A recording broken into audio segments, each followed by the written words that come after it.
Hello folks, in this one I'm looking at used cars under 10 grand and quite a few under 5 grand that are under 35 quid a year to tax. That's at the time of recording this, which is September 2024. I had to check the calendar there because I'm getting old. So none of these cars should cost you a fortune in tax. Now, I haven't gone for some obvious options in this one. I've tried to look a little bit left field. There are some of the obvious ones in here, but there's also some stuff that you won't have previously considered. And it's stuff that's probably either quite good or quite reliable or a bit quirky or maybe all of those things. Now, a lot of the cars in this video are going to be 𝙁𝙁𝙁𝙁 compliant or low emission zone compliant, but the goalposts are constantly going to be changing on this and they're going to be different in different parts of the country, etc. So I'm going to suggest you just run the reg number of the cars you see in the video on the low emission zone site for the area in which you're living, and if it affects you, you'll find out then. Toyota Yaris, this is one of the obvious ones. Petrol, manual, Euro 4, 101 PS of power, 68,000 miles on the clock, 2009 model, 2.5 grand. Now, these are cars that have a fantastic reputation for reliability. You know, you're not going to get the height of luxury in one of these things. And there are sort of trendier cars to be knocking around in.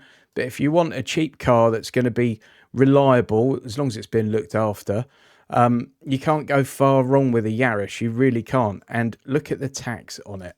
Running costs, 35 quid a year to tax.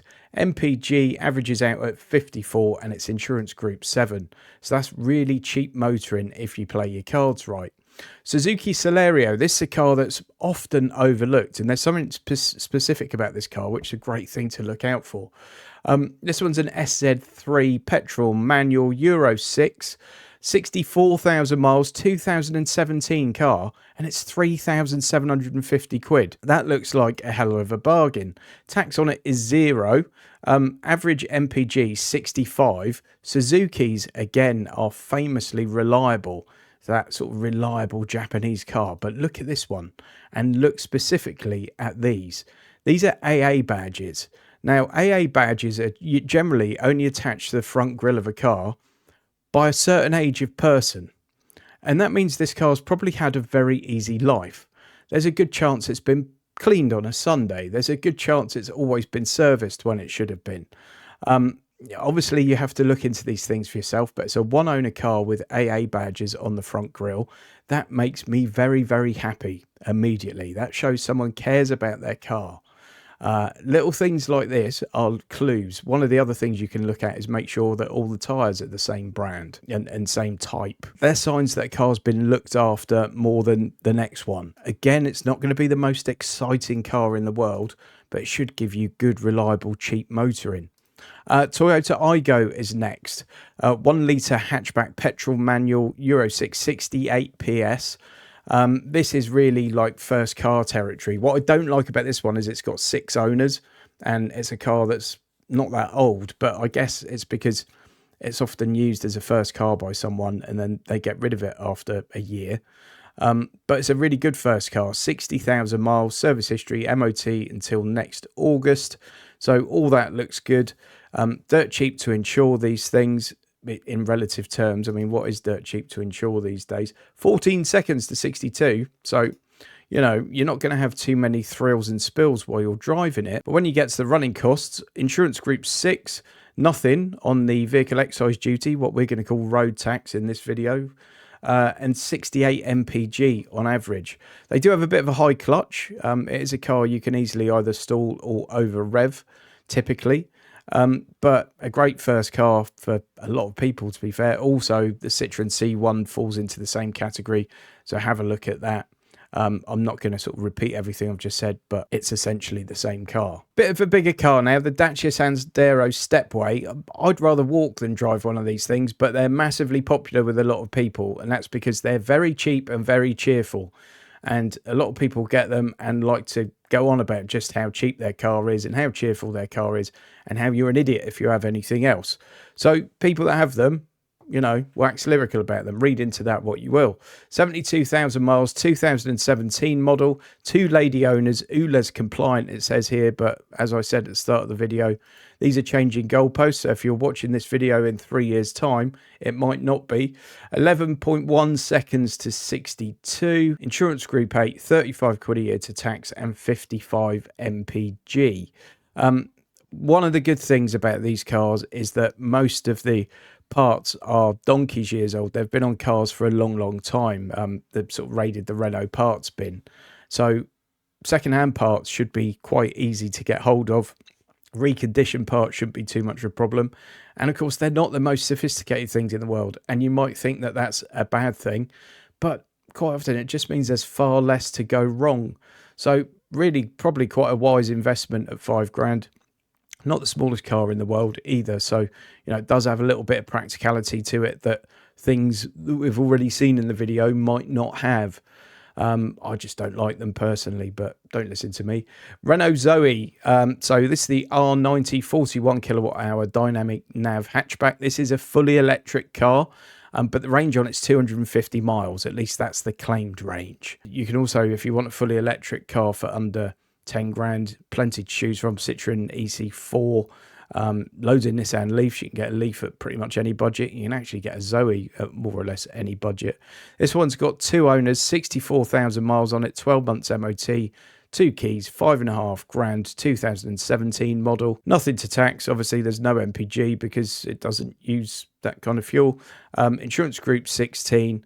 And yeah, as I said, claimed 250 miles of range. Next, we've got the Prius, and I want you to listen carefully with this and take notes if need be.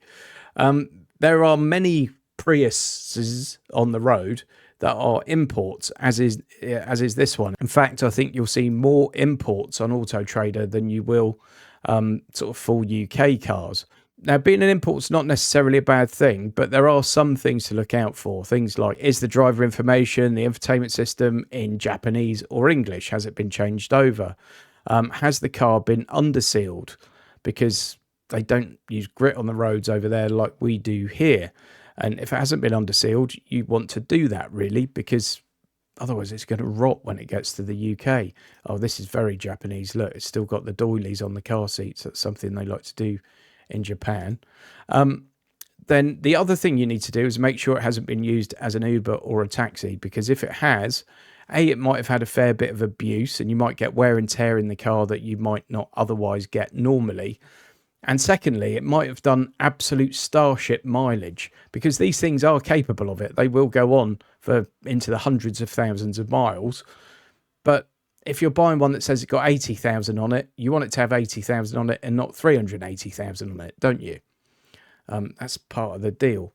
When cars are imported, it's a really good opportunity for them to have a haircut. So you'd really want to see some sort of supporting evidence that the mileage is kosher if you're buying an import. So that might be service history from Japan or something. They're rarely going to come with it, but look out for it. If not, like worst case scenario, it's got nothing.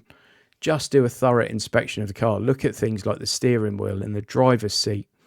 Do they look like a steering wheel and a driver's seat that have the right amount of wear for a car that's done 80,000 miles, rather than one that's done 380,000 miles or 280,000 miles? Because there would be a marked difference. If you get a UK car, just follow all the normal rules, which you'll find in my book that's available on Amazon, Buying a Used Car in the UK by Jim Starling. 25 quid a year tax on this one, evidently. MPG's well over 50 on them. They're used as taxis and Ubers for a reason. That's because they're massively reliable and really fuel efficient.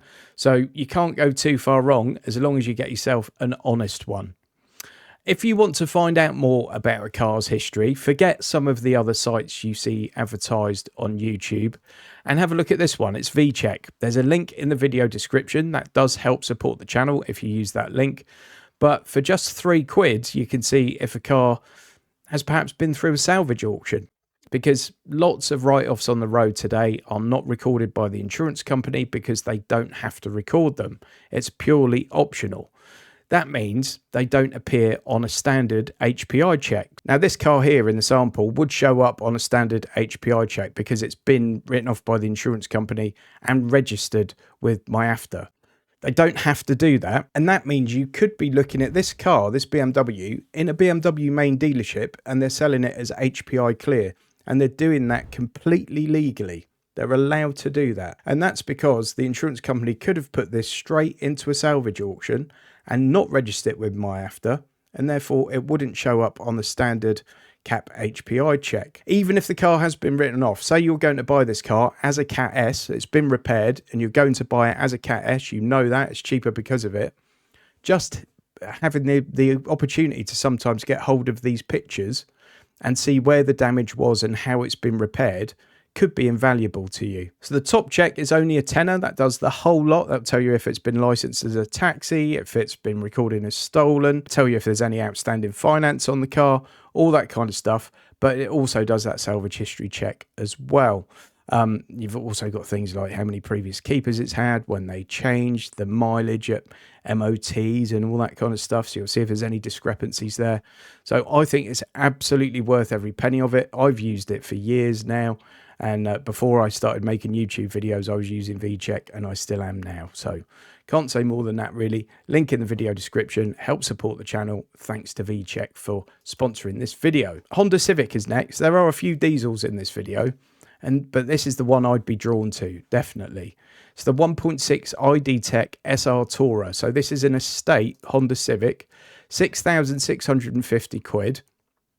I think they're not bad looking as well. There you go. 2014 model, 79,000 miles on the clock, 2 owners, 20 quid a year to tax it, and 74 mpg, insurance group 16. And that's a Honda Civic, reliable as anything, as long as you keep looking after it, keep it well serviced.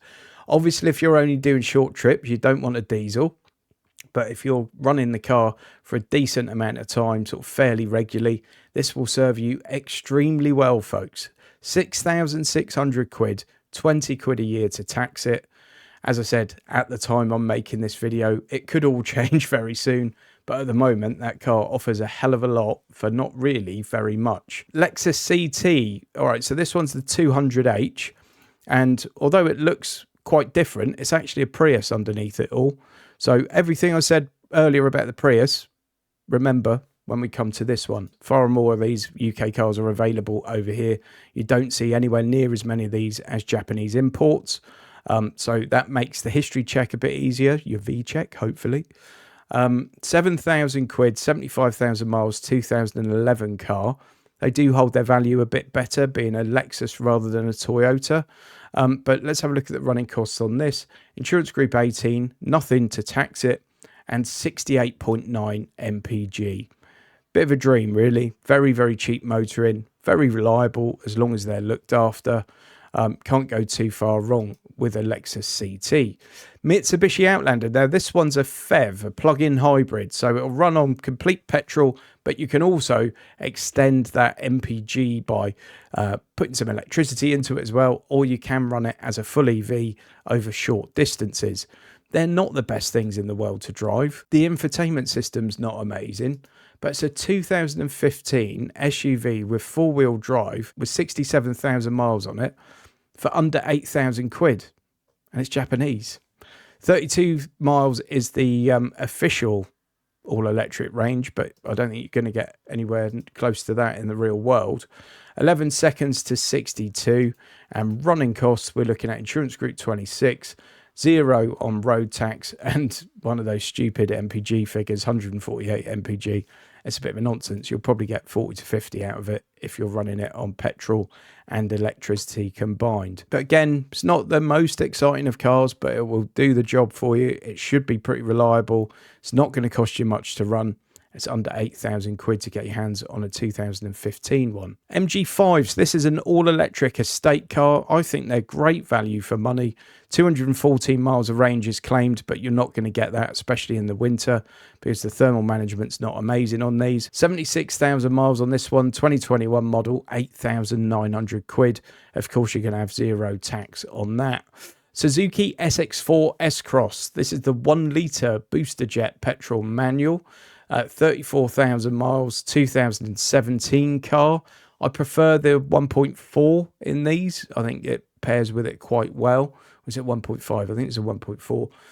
This one's insurance group 16, 35 quid a year to tax and 56 mpg.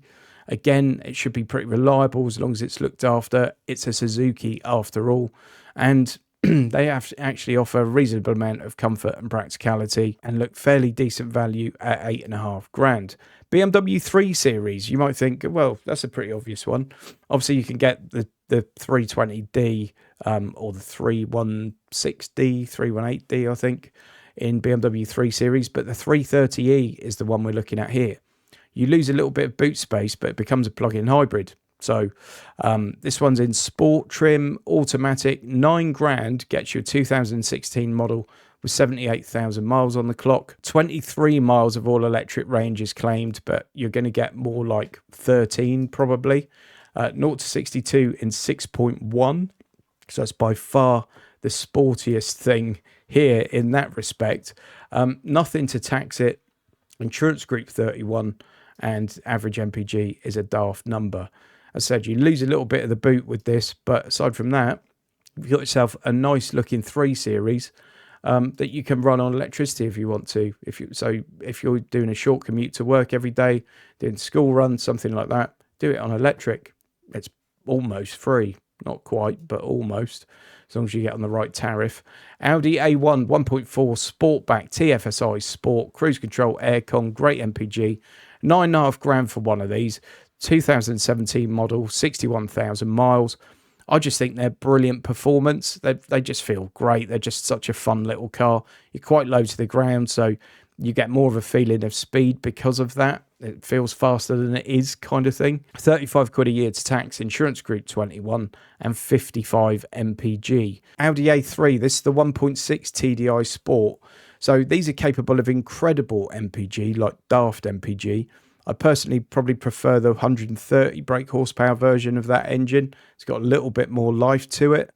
But these are good, but they really need to be run. If not, you're going to have DPF issues quite quickly with these.